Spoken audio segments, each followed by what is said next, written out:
Pemirsa, kita langsung ikuti keterangan pers progres pelaksanaan tugas Satgas BLBI yang disampaikan oleh Menko Polhukam Mahfud MD didampingi Menteri Keuangan Sri Mulyani.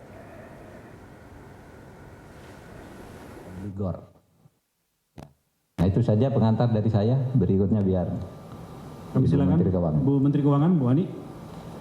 Terima kasih Pak Menko. Teman-teman wartawan yang saya hormati, saya diminta oleh Ketua Satgas untuk menyampaikan kepada media mengenai perkembangan penanganan obligor dan debtor, ya, debitur maupun obligor yang menyangkut pelaksanaan bailout waktu itu oleh pemerintah tahun 97, 98, 99 terhadap perbankan di Indonesia. Seperti diketahui bahwa dengan adanya keputusan Presiden nomor 6 2021 tentang Satgas Penanganan Hak Tagih Negara, dana bantuan likuiditas Bank Indonesia ini yang tertanggal 6 April, maka kemudian kelompok tim untuk penagihan hak negara yang merupakan akibat dari langkah pemberian bantuan likuiditas Bank Indonesia kepada perbankan, maka tim telah membuat beberapa pokja. Tim pokja atau kelompok kerja untuk Satuan Tugas Penanganan Hak Tagih Negara Dana Bantuan Likuiditas BLBI ini melakukan penanganan, penyelesaian, dan pemulihan hak negara. Jadi ada penanganan, penyelesaian, dan pemulihan, dan mereka membagi berdasarkan beberapa kelompok obligor dan debitor, yang dalam hal ini kalau obligor adalah mereka yang merupakan pemilik bank yang banknya mendapatkan BLBI, dan debitor adalah orang atau perusahaan yang meminjam di bank di mana bank tersebut mendapatkan BLBI. Ini yang kita tegaskan karena banyak juga yang menyampaikan saya tidak merupakan obligor, saya tidak ada sangkut pautnya dengan BLBI, tapi mungkin mereka adalah yang meminjam kepada bank, yang banknya itu kemudian harus di bail out oleh pemerintah. Nah, hari ini kami ingin menyampaikan bahwa sudah ada 24 pemanggilan kepada obligor dan debitor. Dari 24 ini ada yang hadir dan kemudian mengakui bahwa mereka memiliki utang dalam hal itu atau kewajiban kepada negara, dan kemudian menyusun rencana penyelesaian utangnya. Ini yang mungkin paling kooperatif. Yang kedua, kelompok kedua adalah yang hadir. Hadir itu bisa yang bersangkutan atau yang mewakili, dan mereka juga mengakui, namun mereka menyampaikan rencana penyelesaian untuk utangnya mereka, namun rencana tersebut mungkin tidak realistis dan ditolak oleh tim kita. Yang ketiga, ada yang hadir, namun waktu hadir mengatakan bahwa mereka tidak punya utang sama negara. Yang keempat, kelompok yang keempat tidak hadir, tapi mereka menyampaikan surat janji untuk penyelesaian. Dan yang kelima adalah kelompok yang bahkan tidak hadir.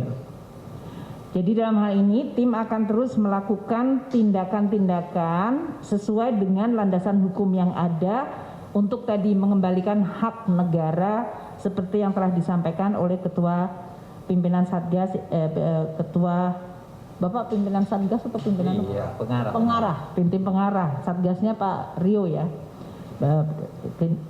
sesuai dengan arahan dari Ketua Pengarah yaitu Pak Menko dan seluruh Dewan Pengarahnya. Hari ini kami ingin menyampaikan langkah yang kita lakukan adalah tadi debitur PKPS, kami bisa sebutkan namanya Kaharudin Ongko, adalah salah satu obligor pemilik Bank Umum Nasional.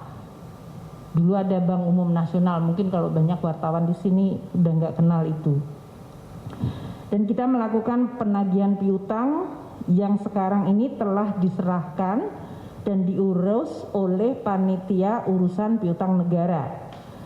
Sejak tahun 2008 sebetulnya Bank Umum Nasional ini mendapatkan dana BLBI dari pemerintah. Sampai saat ini tingkat pengembalian atas utang-utang yang bersangkutan sangat kecil. Sehingga dilakukan upaya paksa yang telah dilakukan oleh Panitia Urusan Piutang Negara atau PUPM terhadap debitur tersebut melalui surat paksa dan pencegahan bepergian ke luar negeri. Dan telah dilakukan eksekusi terhadap sebagian jaminan kebendaan baik berupa aset tetap dan bergerak yang diserahkan oleh debitur yang bersangkutan sesuai dengan perjanjian yang ditandatangani dalam Master Refinancing and Notes Issuance Agreement atau dulu dikenalnya adalah MRNIA, Master Refinancing and Notes Issuance Agreement, tanggal 18 Desember 1998. Jadi dalam hal ini yang bersangkutan sudah menandatangani MRNIA dan sekarang kita melakukan penagihan berdasarkan MRNIA itu. Yang telah dilakukan oleh tim Satgas dalam hal ini pada tanggal 20 September, jadi kemarin adalah kita melakukan penyitaan dan sekaligus mencairkan harta kekayaan yang bersangkutan dalam bentuk escrow account di salah satu bank swasta nasional. Jumlah dari escrow account tersebut adalah sebesar 664 juta rupiah, ya, 664.974.593 rupiah, dan escrow account dalam bentuk US dollar sebesar 7.637.605 US dollar. Kalau dikonversi ke dalam kurs, dia adalah menjadi 109.496.559 rupiah.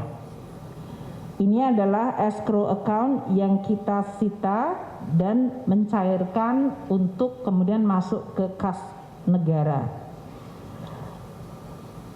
Hasil sitaan ini sekarang sudah masuk ke kas negara semenjak kemarin sore. Hari ini Panitia Urusan Piutang Negara akan terus melakukan penagihan melalui eksekusi dari barang-barang jaminan yang selama ini sudah disampaikan oleh Saudara Kaharudin Ongko. Jadi ini yang kita lakukan sebagai progres terhadap yang kemarin sudah kami sampaikan mengenai beberapa hal yang sudah dilakukan oleh tim ini. Untuk berbagai aset properti yang kemarin sudah diamankan, dan saya berterima kasih dalam hal ini tim mendapatkan dukungan penuh dari Kejaksaan Agung dan dari kepolisian di dalam mengeksekusi, termasuk sebetulnya juga dalam hal ini BIN dan yang lain-lain, sehingga kita meyakinkan supaya tracking atau pelacakan terhadap aset-aset termasuk account-account dari para obligor dan debitor akan bisa diidentifikasi.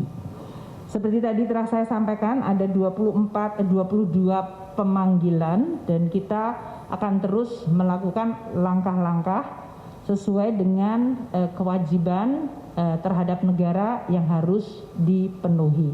Mungkin demikian Pak Menko yang bisa kami sampaikan. Terima kasih.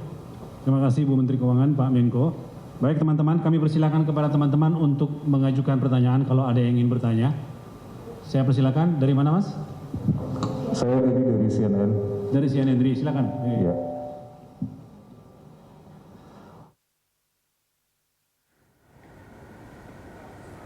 Ya, pemirsa demikian tadi laporan